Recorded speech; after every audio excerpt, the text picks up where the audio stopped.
बारामतीमधल्या विमान अपघात प्रकरणामध्ये आमदार रोहित पवार यांनी आता प्रतिक्रिया देत अपघाताच्या चौकशीचं स्टेटस जैसे थे असल्याचं म्हटलंय। अपघाताबाबत सरकारकडनं शब्दांचा खेळ सुरू आहे आणि त्यामुळे आता अजित पवारांच्या या विमान अपघाताचा तपास सीबीआयकडे सोपवावा अशी मागणी सुद्धा रोहित पवार यांनी केलेली आहे। जैसे थे असं स्टेटस आहे। मग आम्ही जेव्हा डीजीपी महाराष्ट्राच्या विचारलं की अहो तुम्ही स्वीकारला का, ते म्हणले नाही स्वीकारला नाही। म्हणलं मग काय केलं?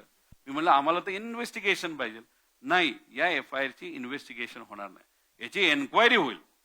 मग ते कोण करणार? म्हणलं सीआयडी करेल। मग तपास नाही, एन्क्वायरी होणार। म्हणजे कुठे ना कुठे शब्दाचा खेळ त्या ठिकाणी खेळला जातोय।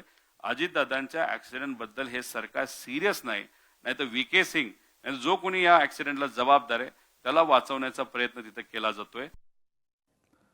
बारामती विमान अपघात प्रकरणी मुख्यमंत्री देवेंद्र फडणवीस यांनी सुद्धा आज वक्तव्य केलं। सत्य बाहेर येत नाही तोपर्यंत शांत बसणार नाही असं मुख्यमंत्र्यांनी सांगितलेलं आहे। दादांचं नेतृत्व रोखठोक होतं। दादांच्या जाण्यानं महाराष्ट्राचं मोठं नुकसान झाल्याचं मुख्यमंत्री म्हणाले।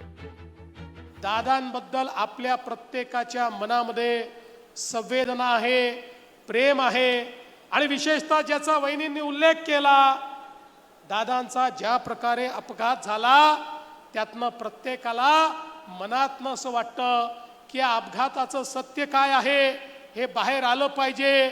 मी सभागृहातही सांगितलं, आज देखील या ठिकाणी सांगतो, जोपर्यंत हे सगळं सत्य बाहेर येत नाही आम्ही कोणीही शांत बसणार नाही, स्वस्थ बसणार नाही। हे सत्य आम्ही बाहेर आणल्याशिवाय या ठिकाणी राहणार नाही।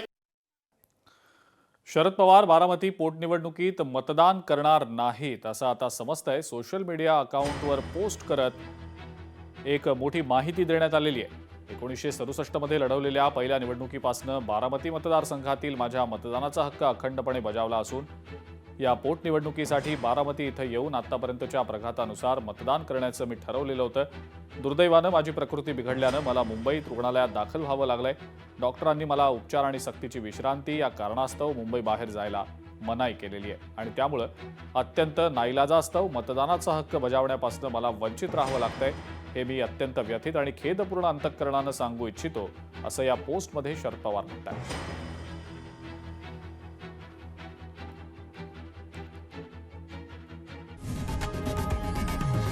लोकशाही मराठी ऐका, पहा, जागरूक रहा।